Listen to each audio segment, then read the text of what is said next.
Bethlehem की ओर यात्रा। इस आगमन काल में हम बेथलेहम की ओर यात्रा कर रहे हैं 25 तारीख प्रभु यीशु का जन्मोत्सव मनाने के लिए, और हम यात्रा कर रहे हैं उस बेथलेहम की ओर। तो आज के पहले जो दिन हो गए हैं, मुझे विश्वास है कि आप हर दिन जो व्यक्ति हमारे साथ इस यात्रा में शामिल हुए हैं, आप उनका साथ पूर्ण रूप से निभाए हैं और लाभ उठाए हैं। हम बहुत नजदीक पहुंच गए हैं प्रभु यीशु के जन्मोत्सव मनाने का।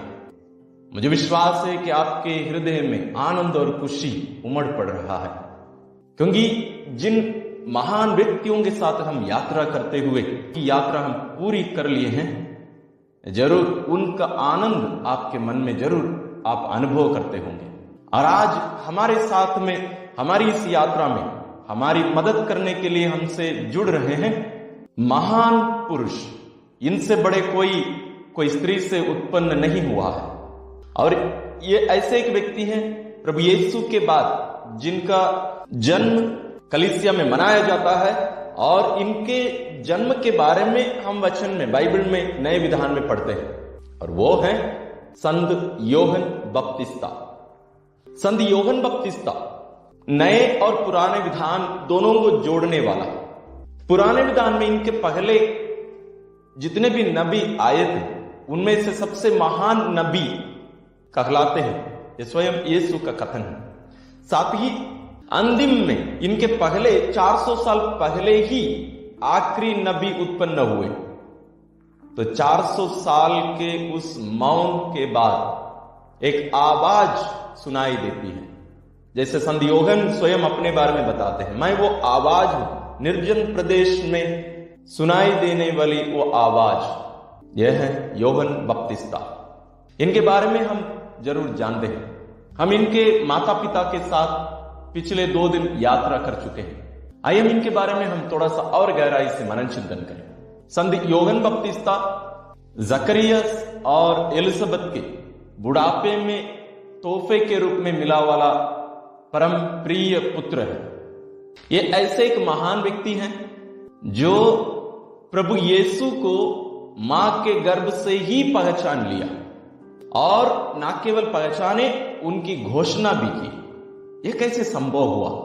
ऐसे हम कोई भी वचन में, बाइबल के कोई वचन में हम कहीं भी ऐसी कोई परिस्थिति, ऐसे एक व्यक्ति को हम नहीं देखते हैं। योहन बपतिस्ता अपनी मां के गर्भ से ही यीशु को पहचाने। जब मरियम जो स्वयं गर्भवती थी, एलिजबेथ से मिलने के लिए आई थी, तो योहन उनके गर्भ में 6 महीने के थे। और जब मरियम का अभिवादन एलिजबेथ के कानों में पड़ा, एलिजबेथ मरियम को नहीं पहचान पाई है, क्योंकि मरियम एलिजबेथ को नहीं बताई है कि वो ईश्वर की मां बनने वाली है। लेकिन एलिजबेथ के गर्भ में जो शिशु है योहन, मरियम की उस आवाज के द्वारा प्रभु की आवाज सुने। यहां आवाज जरूर मरियम की थी, लेकिन वो वास्तव में प्रभु उसके द्वारा अभिवादन कर रहे थे। पवित्र आत्मा की प्रेरणा से योहन एलिजबेथ के गर्भ से ही घोषणा करने लगते हैं, और उस आनंद से एलिजबेथ बोल उठती है, धन्य है आप, धन्य है आपके गर्भ का फल। और मुझे यह सौभाग्य कैसे प्राप्त हुआ कि मेरे प्रभु की माता मेरे पास आई। और एलिजबेथ को किसने कहा? उनके गर्भ में रहने वाला योहन, जो पवित्र आत्मा से परिपूर्ण हो गए थे, उसका फल अब एलिजबेथ भी पवित्र आत्मा से परिपूर्ण हो गई, और पवित्र आत्मा की प्रेरणा से योहन बोलते हैं और एलिजबेथ की आवाज सुनाई देती है। यह है उनकी विशेषता, जो अपने मां के गर्भ से ही घोषणा करने, यीशु को पहचानने शुरू कर दी। और हम लूकस अध्याय 1 पद संख्या 80 में देखते हैं कि यह बालक जिसका जन्म होने के बाद वो बढ़ता गया और उसकी आत्मिक शक्ति विकसित होती गई। वह इस्राएल के सामने प्रकट होने के दिन तक निर्जन प्रदेश में रहा। तो योहन जो 6 महीने के शिशु मां के गर्भ में थे, 3 महीने तक प्रभु के साथ दोनों गर्भ में रहते हुए ही एक दूसरे के साथ मिलने का सुअवसर।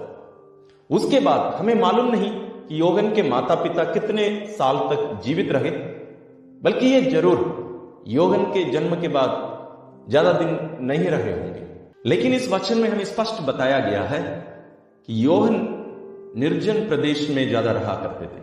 हम ऋषि मुनि और बड़े बड़े आध्यात्मिक गुरुओं को देखते हैं, पुराने या नए, ये सब निर्जन प्रदेश में रहते हैं। क्यों ये जरूरी है? आज दुनिया में हम देखते हैं, हम मानव एक दूसरे के साथ मिलकर चुगली करके एक दूसरे को नीचे गिरा के हम वास्तव में ईश्वर से बहुत दूर चले जाते हैं। हमारे ऊपर मैल बैठता जाता है, तो हम वास्तविक हमारा जो गुण है, हमारी जो वास्तविकता है, उसको हम नहीं पहचान पाते। जैसे मान लीजिए एक लोहे में जैसे उसमें मैल बैठते बैठते बैठते बैठते और लोहे का जो स्वभाव है वो चुक जाता है, और उस लोहे को यदि हम कोई चुंबक के पास ले आए तो लोहा उस चुंबक के जो खिंचाव है उससे वो प्रभावित नहीं होगा।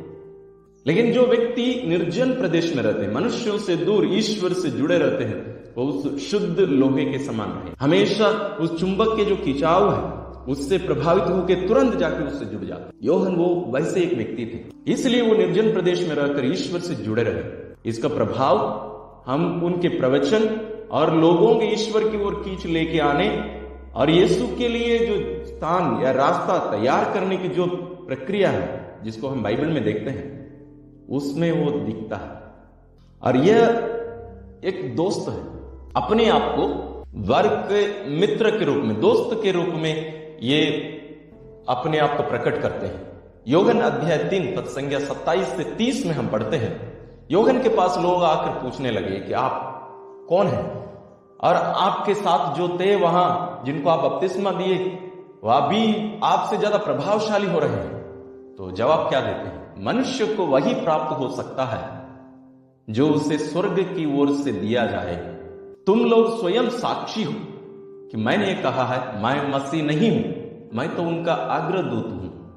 तो यहां योहन स्पष्ट है अपने बारे में कि वे मसीह नहीं है, वे स्वयं अग्रदूत है। ये क्यों? क्योंकि उस समय योहन के भी शिष्य बहुत सारे हुआ करते थे।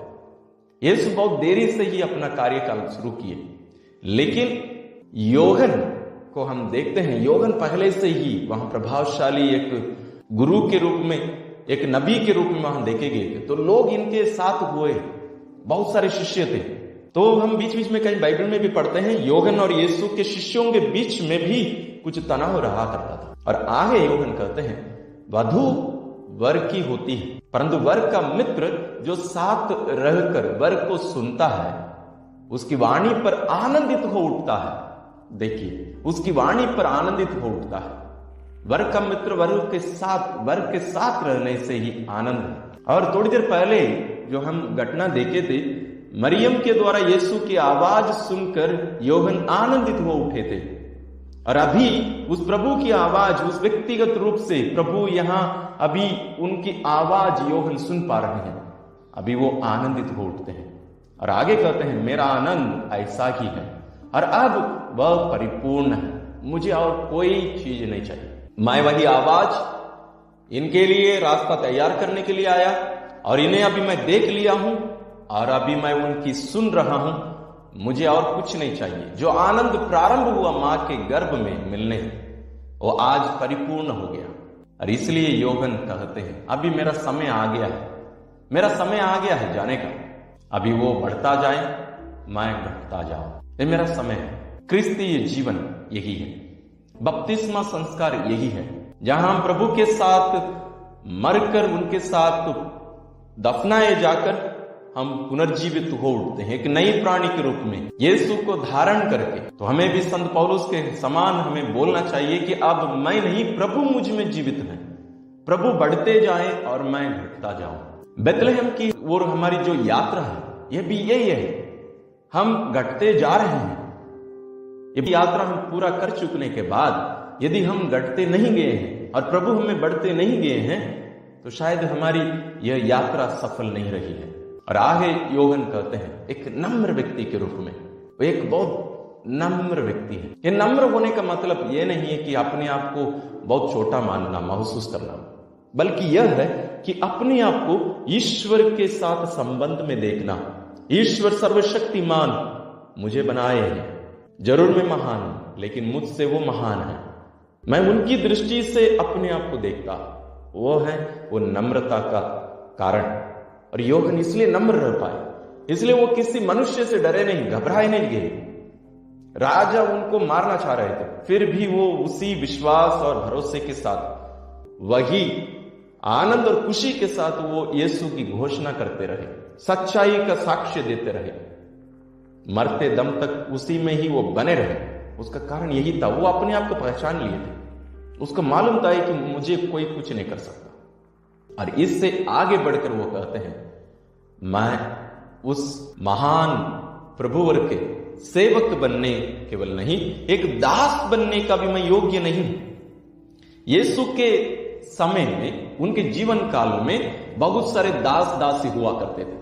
जब मालिक बाहर से घर लौटता है तो ये सेवक होता था जो जाके मालिक का जूता का फीता खोलता और उनका पैर धोकर उन्हें घर के अंदर स्वागत करता था। और योहन कहते हैं, मैं वो कार्य करने का भी योग्य नहीं हूं, मैं उनके जूते का फीता खोलने योग्य भी नहीं हूं, यानी मैं उनका दास बनने भी योग्य नहीं हूं। हमारी मानसिकता क्या है प्रभु के पास जब हम जाते हैं? आज जब हम बेथलेहम की ओर यात्रा कर रहे हैं, हम विशेष रूप से इस सच्चाई को हम भूल जाते हैं। जब हम पवित्र यूकरिस्त में भाग लेकर प्रभु को हम ग्रहण करते हैं, क्या ये भावना हम में होती है, ये नम्रता की, और प्रभु को प्रभु के रूप में, ईश्वर के रूप में देखने का जो अनुग्रह क्या हम में है? आज योगन हमें वही सिखा रहा है। हमें योगन से आज यही सीखना चाहिए, क्योंकि अभी हम बहुत नजदीक आ गए। इस मनोभाव से ही यदि हम जाएंगे प्रभु के पास तो हम प्रभु को देख पाएंगे, नहीं तो वो भी एक निरे शिशु के रूप में, हमारे समान एक शिशु के रूप में दिखेंगे। हम इस मनोभाव के साथ, योहन के मनोभाव के साथ यदि हम जाएंगे, हम पहचान जाएंगे कि वास्तव में हाँ, प्रभु ईश्वर का मतलब यही होता है। वो सर्वशक्तिमान मेरे लिए मनुष्य बनकर जानवरों के बीच में जन्म लिए हैं। उस महान रहस्य को, उनके प्रेम की इस महत्व को, शक्ति को हम समझ पाएंगे। और यह इस वर्ष का यीशु का जन्म का महोत्सव हमारे जीवन में जरूर प्रभाव डालेगा। आइए हम ये कृपा ईश्वर से मांगे। परम पावन दयालु पिता, हम आपको धन्यवाद देते हैं आपके पुत्र के लिए, जिनको आप हमारे मुक्तिदाता के रूप में इस दुनिया में भेजे। वे हमारे लिए मनुष्य बने, हमारे पापों को अपने ऊपर लेकर हमारे लिए क्रूस पर मरे, और उनके द्वारा हम आपकी संतान बनाए गए हैं। प्यारे पिता, इतने दिनों की इस बेथलेहम की ओर यात्रा के लिए हम आपको धन्यवाद देते हुए आज की इस यात्रा को हम आपके हाथों में रखते हैं। योहन बपतिस्ता के साथ जो यात्रा आज हम कर रहे हैं, इस यात्रा को हमें आप सफल बनाकर दीजिए। हमें भी योहन का मनोभाव दीजिए, प्रभु को उनके वास्तविक दृष्टिकोण से, जैसे वे हैं वैसे देखने, और अपने आप को प्रभु यीशु के साथ जोड़कर उनके साथ संबंध में देखने की कृपा, आपकी दृष्टिकोण के द्वारा देखने की कृपा हमें प्रदान करिए, ताकि हमारा जीवन आपके अनुरूप, आपकी इच्छा अनुसार हो, और हम भी योगन के समान, प्रभु यीशु के समान इस दुनिया में आपकी सच्ची संतान बनकर जीवन बिता सके। हम ये प्रार्थना करते हैं अपने प्रभु क्रिस्त के द्वारा, आमीन। तो आइए, यह है संत योहन बपतिस्ता, इनका साथ निभाइए, इन्हें अपना साथ ले चलिए। आपका आज का ये जो यात्रा है सफल रहे, ईश्वर आपको आशीष प्रदान करे।